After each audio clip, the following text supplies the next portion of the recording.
Hello and welcome back to the Rhetoric Central close reading series. Today we're going to do another one. It's an embarrassment of riches here recently. We're doing a lot of these here at the beginning of, for me, a semester of a lot of classes that I'm really excited about.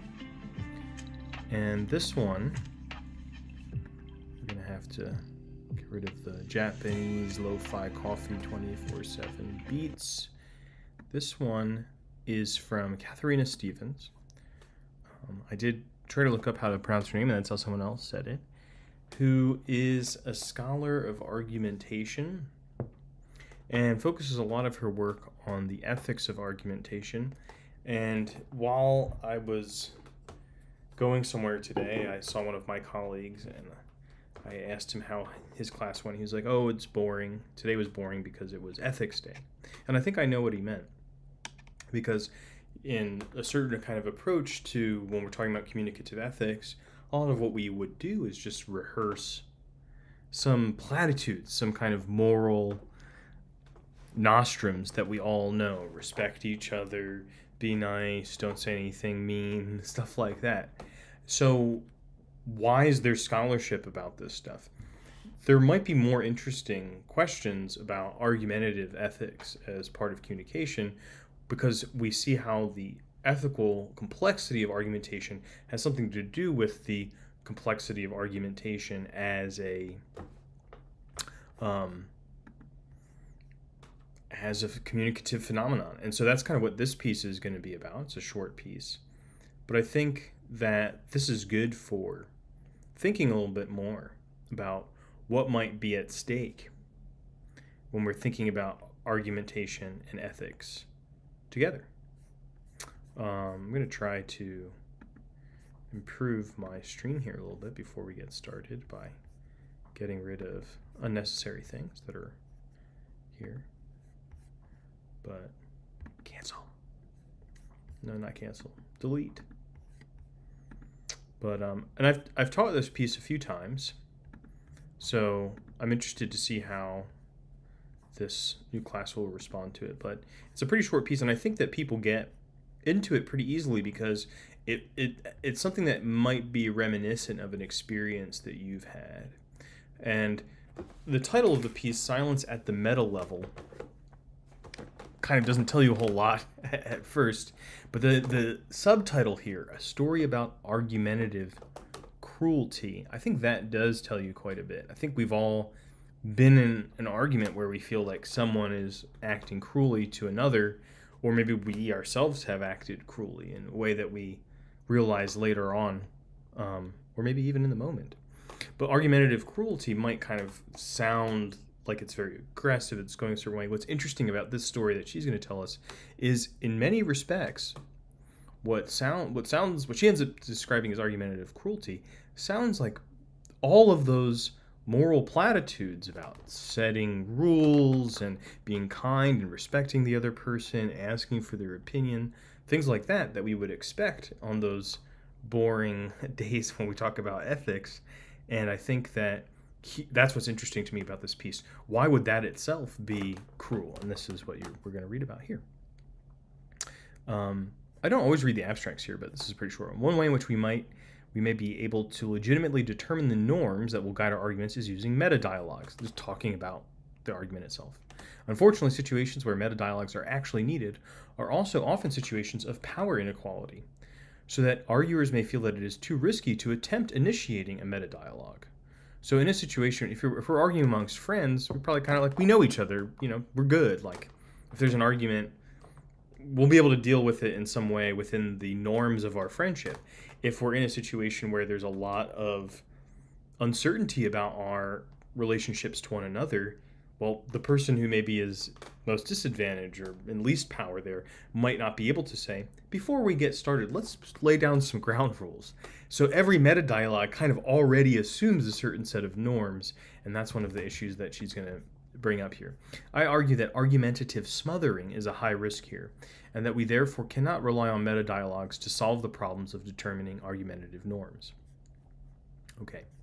I think that most people have a collection of memories that arise unbidden. Here is one of mine. In my second year of university, I participated in an argument about some radical claim. I do not remember which. We were being analytic philosophers of the blood sport type, and we had fun. Or most of us did. I can say this because some of my friends are philosophers. I know some analytic philosophers, and I will say, having been around them here or there, I end up kind of having an amused feeling about analytic philosophers and how they engage interpersonally in argumentation, because they seem to really like argumentation. But one of the things that's very amusing about the way that I've seen them argue, and most of this was when I was living in Pittsburgh, is that they don't always appear to feel like what they're doing is argument. They're just telling you the truth. They're just telling you why you're in error. I heard someone say once that anytime you would get an interview as an analytic philosopher, you'll give your talk to the department. Every single person will tell you why you're wrong. And in fact, after that, they'll take you out for dinner to tell you why you're even more wrong, and then for drinks even why you're more wrong, and afterwards say, thank you so much for coming. You gave a great talk. That in some sense, being fodder for other people to tell you why you're wrong is kind of the blood sport type of philosophy that is what a lot of people seem to enjoy about it that get into that field. But not the first year student who got cornered. She was struggling to formulate a reason that was very important to her. But barraged with objections, she could not find the words we would understand. She tried. Giving up would have meant giving in to our implied charge that she had nothing to say. So she kept going until she cried. I do not remember what I said exactly. I told her that crying was unfair. I accused her of turning our reasonable discussion into something personal, a fight. And she sounds like a philosopher to me. Oh wait, are we on the same page here? Is this the right one? I think I opened too many browsers. Oh no. Okay, hold on one second. Let me just double check what this is picking up.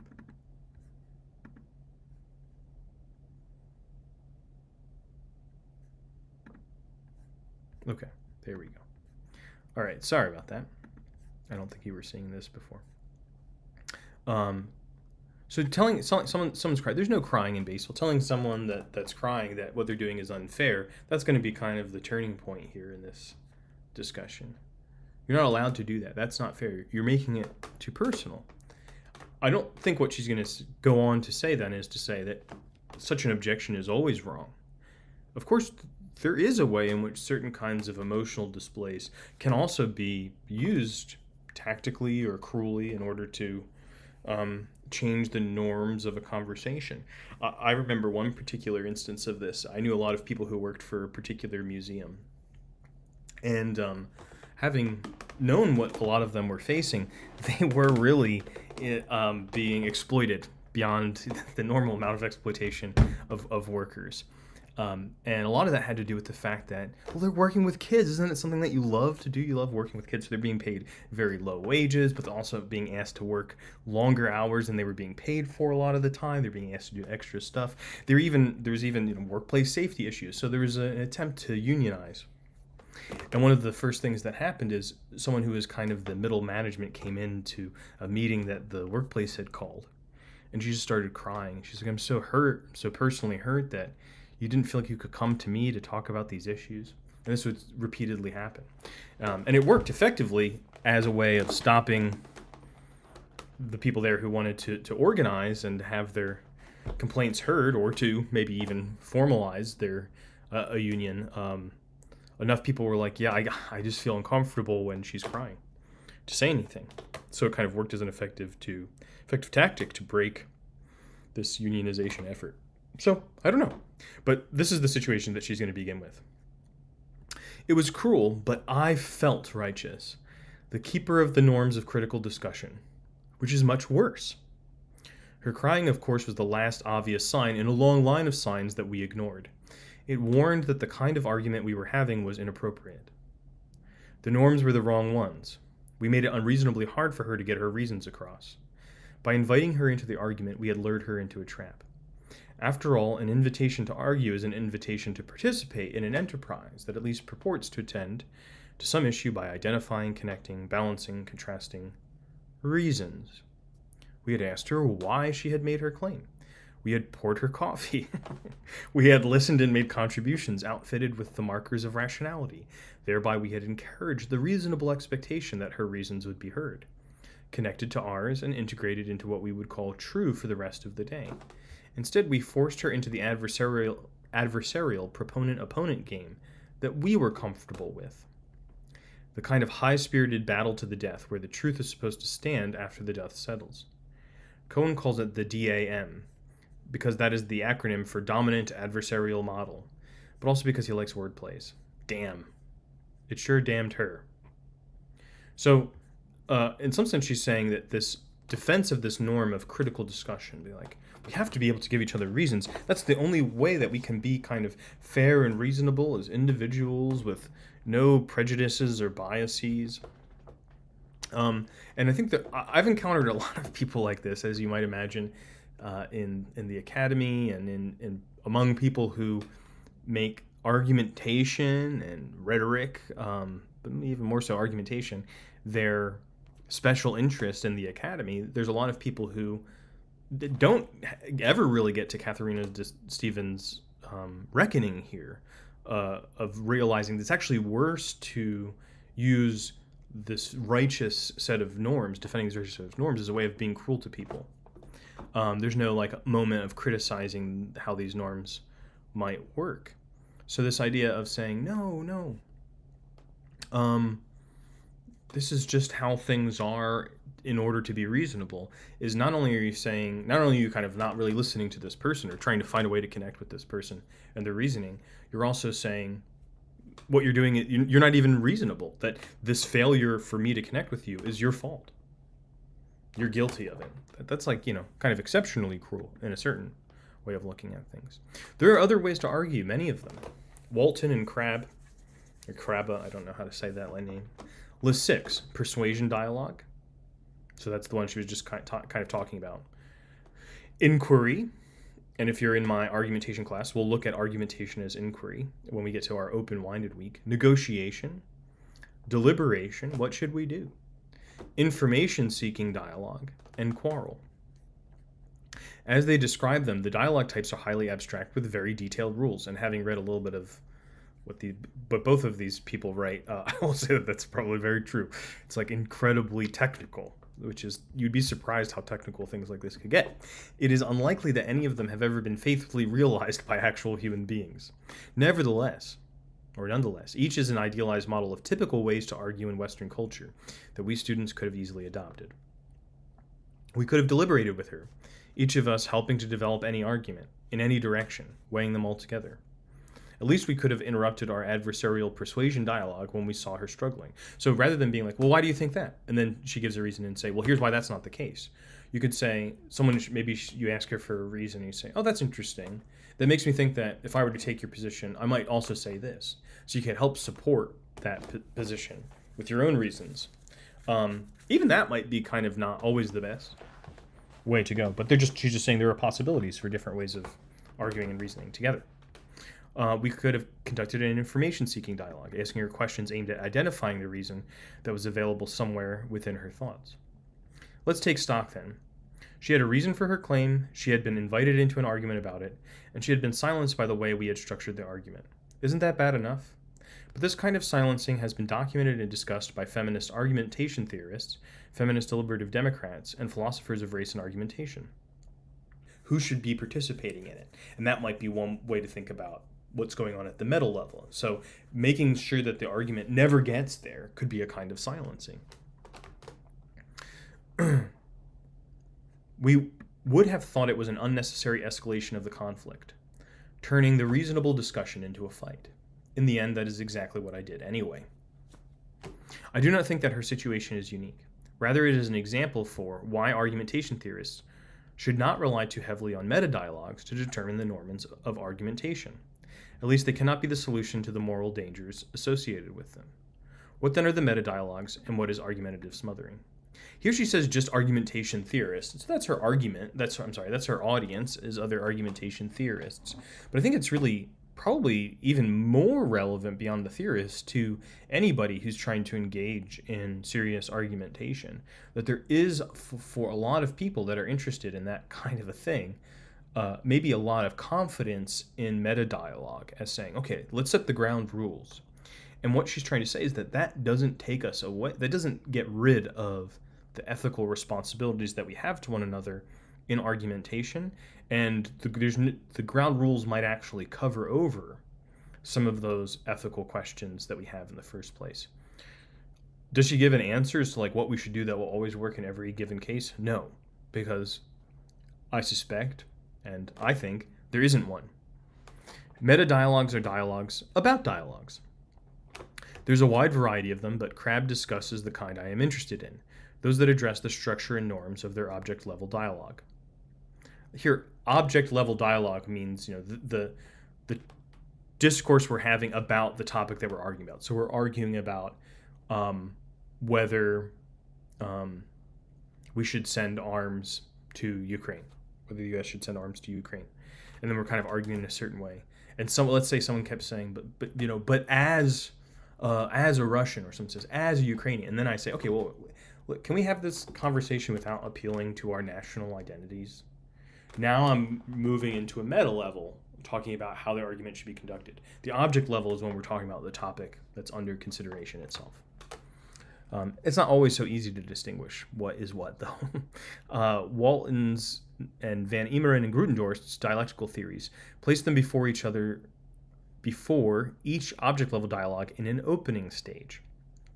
So this guy is Douglas Walton, and Van Emeren and Grutendorf are the most famous of the pragma dialecticians, the Dutch school of argumentation, and they're all kind of part of the similar project of looking at how people actually argue, trying to reconstruct that in light of an ideal of argumentation that for Van Emeren and Grutendorf is called the critical discussion. And so in the critical discussion, there are kind of stages and phases of it. They think, it would be best to kind of move through them in this particular order, even though people don't really do that. And the opening stage is kind of where that meta dialogue would go, where we set the ground rules and things like that. Lots of professors do this during syllabus week. We're going to have discussion-based class, but here are the ground rules for discussion. So people do that before you get into the object stage. That's the idea. This stage is supposed to deal with the problem that if decisions about the norms guiding an argument are not determined by recourse to the best argument or ready consent, then they must be determined through some act of power. As Jacobs points out, this would threaten to delegitimize the entire object-level argument. After all, the norms by which arguing is carried out shape the argument's results, tainting the coveted purity of the sphere of reasons with the influence of power.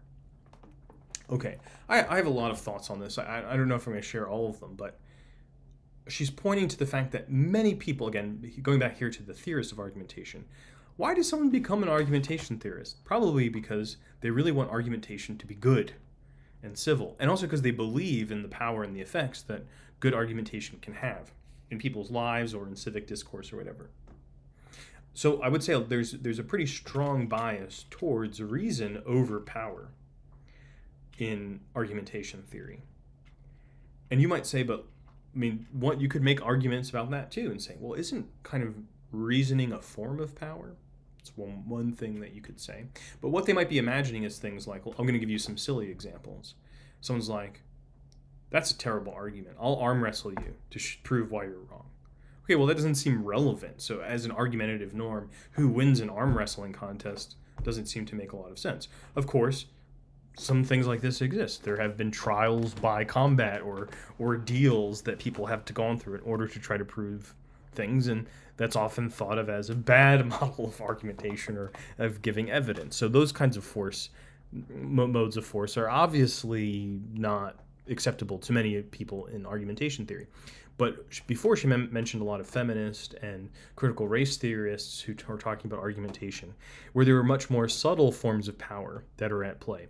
So, for instance, whose language are we arguing in? Some people might feel a greater capacity in a language than other people, and so that might be a kind of form of power. Or who is doing most of the talking? Men tend to talk more than women in a lot of cultures and a lot of certain forms of interaction. And they don't always seem to count that as being a form of power. They're just saying, well, these are the arguments that I have. And sometimes there will be a silence in the room and say, well, is there any other ideas? And no one speaks, maybe because they have fear of what speaking would mean. But then that gets treated as, oh, well, there are no arguments. So there's these forms of power, and it's difficult to deal with them. You would like to imagine a sphere of argumentation where everyone feels perfectly confident in how to put forward their ideas, and with their ideas being well received, and that they will be, and that they'll be fully accounted for. But that probably is never going to happen completely. That really is an ideal. So how do we deal with the less than ideal situations of real argumentation? Our ethics maybe shouldn't be based just on the ideal. We might have an ethical ideal, but we can't maybe always operate ethically if we imagine that the ideal has already happened. Might be one way to think about it. As Jacobs points out, this would threaten to delegitimize the entire object-level argument. Okay, right, we already read that part. Crabbe famously problematized how such an opening stage meta-dialogue could ever be completed, given the large amount of decisions that need to be made. So you're kind of arguing like, well, first we have to decide all of these things about the argument. Is that since he's studying it very closely, he realizes you would never finish doing that if you decided all of the relevant things. Which seems right to me. Having been in certain kinds of groups that have tried to do stuff like this, I'm like, no, this is an infinite task. He suggested that some of the decisions could be left until they become acute. Arguers could then open meta-dialogues to deal with them. So that means, someone's like, we don't have to decide ahead of time whether it's okay to use curse words, because no one seems to be doing that. Well, now someone's starting to do it. Okay, well, wait a minute, time out. There are kids in the room. Watch your language. Someone's like, well, they're here to... They're able to vote. They're not kids. They're 18, right? Okay, then we can have a meta-dialogue about that particular issue once it becomes acute. Similarly, Walton suggested that meta-dialogues may be a way to reasonably deal with disagreements about who has the burden of proof. Okay. In general, there seemed to be an assumption that meta-dialogues are the way to resolve disagreements about the norms of argumentation. And it makes some sense. If argumentation is the most reasonable way to attend to issues, then meta-argumentation is the most reasonable way to attend to issues about how to argue. If you're an argumentation theorist, do you think the best way to deal with things is argumentation? Meta-dialogues are beset with problems, though. And here's another one. Attempting to open a meta-dialogue often requires drawing attention to one's disapproval of other arguers' behavior. This has consequences for the social dimension of argument. Trying to open a meta-dialogue is socially risky. It carries with it a good chance of escalation. So let's say someone's kind of arguing in a really pessimistic way, and you're like, I feel like we have to maybe think more about some of the positive elements of what's happening here. We need to be a little bit more hopeful. And then someone might say, well, what do you think? I'm not hopeful? And now we have a conflict that's opened up. So there's always some kind of social risk, because if you're bringing up the need for a new norm, it's obviously a judgment or reflection on what's happened prior to that. And you can be tactful about that, but it's probably always going to be open to some kind of risk socially. As Brakey explains, there is a high risk that other arguers will feel that the meta-dialogue opener is trying to seize control. The result is reactance, the attempt to resist, and the associated feelings of resentment and anger. So making a meta-dialogue opening speech act can easily misfire. It can have the perlocutionary effect of starting a fight instead. Okay, so what's perlocutionary mean? Here, Austin, this is J.L. Austin, who wrote a very famous book called How to Do Things with Words, which especially among the analytic philosophers, is quite popular. And he distinguished 3 levels of acting at the level of speech. So there's the locution, which is supposed to be just the literal meaning of what you're saying. Okay, whether such a thing really exists is another question. There's the locutionary level. Then there's the illocutionary level, which is what your gesture is doing. So this might be something like, oh yeah, I'll be there Wednesday. So I'll be there Wednesday means like I will physically be there Wednesday. But you're not making a prediction. You're making a promise. So the illocutionary act is a promise that has all these kinds of social dimensions to it. And then there's the perlocutionary act, which is how it's received. And if someone goes, sure you will. You've never been there before. Maybe because you've broken your promises. They treat it with disbelief as an empty promise. So the perlocutionary is kind of the way that philosophers sometimes talk about just the effect of speech on an audience. This is so even if the other arguers recognize the intention behind it. but that is not guaranteed. Expressions such as, "Why do we have to be so aggressive?" can easily be read as a sudden personal attack, and this is especially likely if arguers feel that they have been following argumentative norms associated with paradigmatic structures of argumentation, as I did in my story.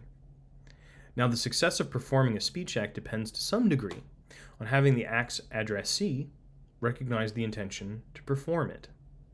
As a result, attempts at opening a metadialogue can fail at the illocutionary level. That means, what the act itself is. The speaker's utterance can be intended as the act of offering a metadialogue, but because of uptake, fail to be anything else but an aggressive personal attack, or an attempt at controlling others' ability to express themselves.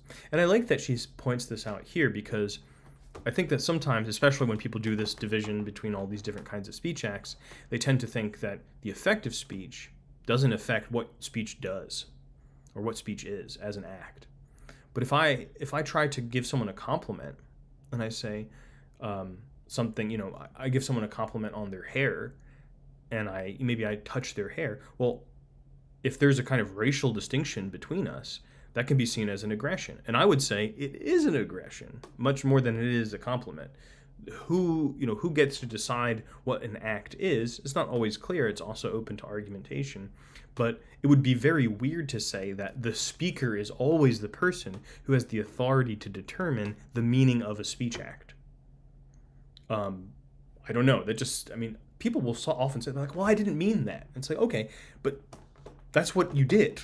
That's when you say that, that's what you're doing, is, I think, often a legitimate response. And so that's what she's talking about here. You might try to say something like, well, why do you have to be like that? And you might be, I guess, trying to do something at the meta level with norms, but someone might be like, why are you being a jerk to me? Why are you insulting me? Why are you not listening to me? I suspect that the student whom I admonished for crying had been illocutionarily maybe silenced. She could not perform the act of opening a metadialogue, no matter what she would have said. This does not mean that arguers can never use metadialogue successfully to correct argumentative norms. When power dynamics are healthy and mutual respect plentiful, everyone has reason to avoid escalation. Arguers are motivated to practice emotional self-regulation, controlling the visceral reactions of reactants. They're also likely to interpret their interlocutor's speech acts charitably. And this idea of charitable interpretation is important to a lot of argumentation theorists in this tradition, where whatever someone says, you say, okay, I'm going to give the most charitable interpretation to that and then respond to that. I'm not going to take the worst version of that. I'm going to say, okay, the best thing I can think that you mean here is this, and that's what I'm responding to. That's called the principle of charity. They are also likely to interpret their interlocutor's speech acts charitably. Okay, the small slight of opening a metadialogue, and thereby implying that others have misstepped, is ignored in favor of the epistemic gains that may await. So I'm not going to be insulted that you want to talk about how to argue better, because I'm so interested in the argument. I really do want to argue better. Great. But under such favorable conditions, I wonder, there's some typos in here. Oh well. Metadialogues are often unnecessary because arguers react to other forms of communicating that something is wrong. As design theorists have pointed out, the norms that govern arguments are usually determined in the flow of the argument.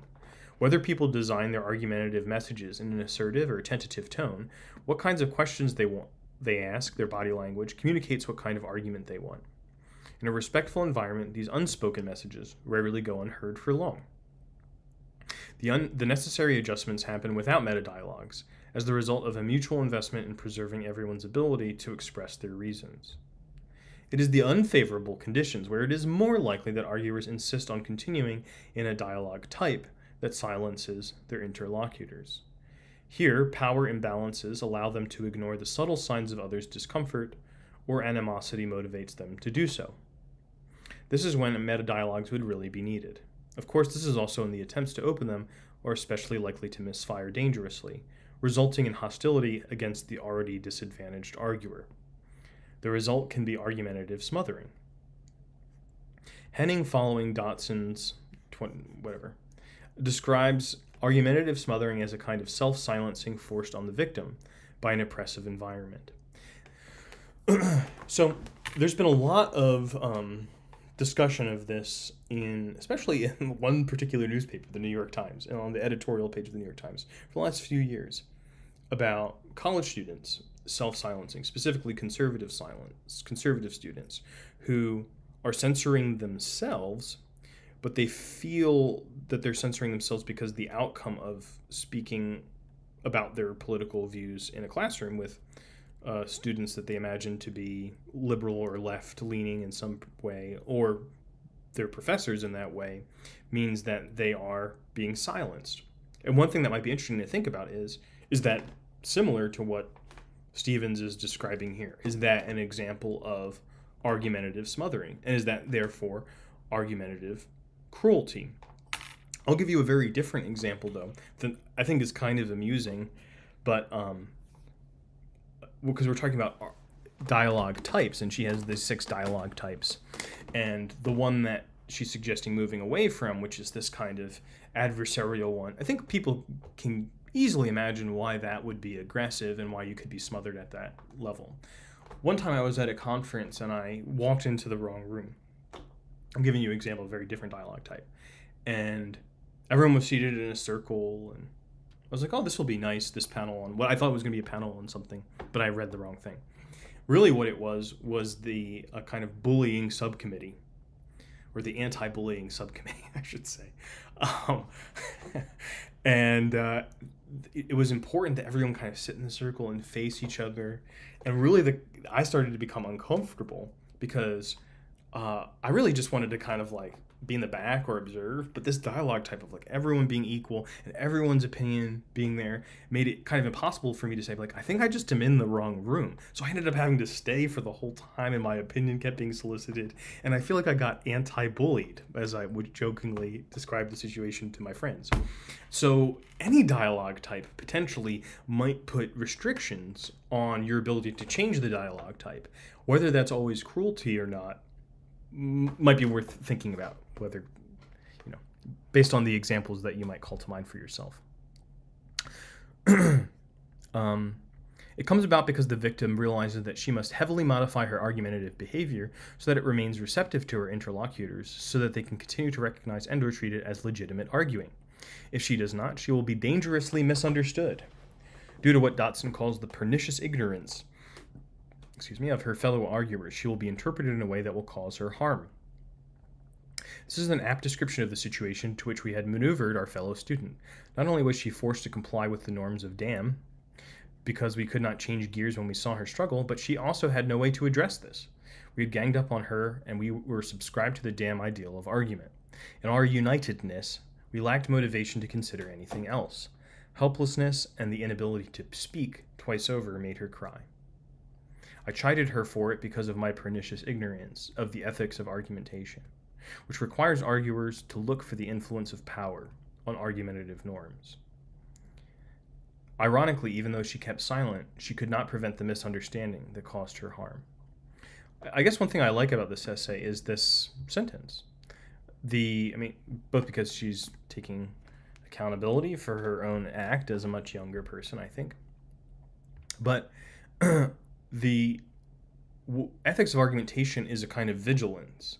And here she's talking about that vigilance of looking for the influence of power on the norms of argumentation. So not just the fact of argumentation. You can't just look at the fact of it and say, was it good? Was it fallacious or not? Was it misleading or not? Was it done in a nice, respectful tone or not? But that the whole process and the environment of argumentation, what were the norms that structured it? Whose norms, who was most served by those particular norms? Might be one way to think about it. And being vigilant and able to adapt that, your own practice in light of your understanding of that happening, might be one way to think about what it means to argue ethically. It appears then that metadialogues are useful tools for correcting faulty argumentative norms only where arguers can feel safe to attempt opening them. But such corrections are most needed in situations where power imbalances create oppressive environments that make such attempts too risky, resulting in argumentative smothering. And that's the whole piece. The rest of it is the notes and the works cited page. But I do want to say, like, one thing that sometimes happens, and there's a very much like a gendered component to this, which is the people that are most interested in arguing without any recourse to meta-dialogue, who kind of feel very comfortable in argumentation, and I would include myself in that,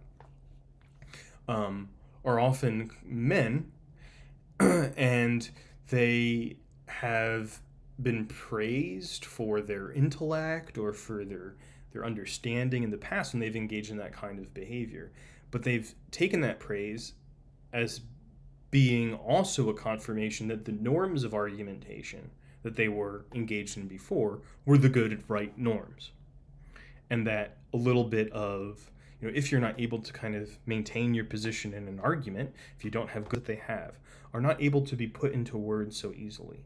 They have experiences in their life, or even just an intuition, that this position is really important. And they are called upon to defend it in a moment at which they don't feel fully prepared. And because they're not prepared, they're told that their position is irrational, that their position is not sustainable, that they should change their mind, and if they don't, they're violating the norm. And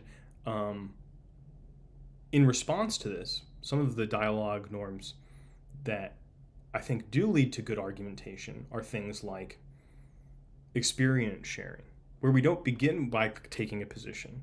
Just kind of say, here are kind of some things that have happened to me. And a lot of it does come from feminist work and feminist practice. So on one hand, I think sometimes people will look at that and say, look, this isn't very serious stuff because nobody's really taking a serious position. They're just saying whatever, and everyone kind of nods along, and it's all kind of mamby-pamby. And I don't think that's right. I think that's a position that's not realizing what kind of work those forms of dialogue, often dialogues, do. Is that they allow people to begin to put something into words that may not have already been there, to listen to other people, to hear their experiences, see connections and see differences, and the ability to develop discourse towards argumentation might be even more important than just kind of being immediately in an adversarial model. At the same time, I also want to say that any dialogue form, as I was kind of saying before, can have its oppressive features, and that there is a way that today, I think, sometimes a kind of corrective to adversarial dialogue or adversarial argument is brought in. We say we need to have discourse, we need to have dialogue around this very sensitive issue, and a certain kind of expert will be brought in to have dialogue, but really to ensure that we never get to a point where a genuine conflict emerges, a conflict that's really already there. So there can be silencing at the meta level also in those forms of discourse or dialogue that feel like what they're doing is trying to take into account everybody's sensitivities and positions and things like that. This is just not a situation that we get to create a procedure to step out of. What it shows us is that every discourse is particular in the norms that it has, and to be ethical is not to adopt one, but to recognize that you can't be safe. You can't give away your ethical responsibility because of the norms of one particular discourse. It might always be, there's always the question of whether it would be better to change the kind of discourse we're having, or even to cease having discourse at this particular moment in order to do something totally different. That adds a deep uncertainty into ethical communication, but one that I think is also not boring, but actually very interesting and difficult to think about. So hopefully that's given you something to think about today, and thanks for coming again to the stream. I'll see you next time back here at Rhetoric Central. If you subscribe to the channel, you will get alerts, I think.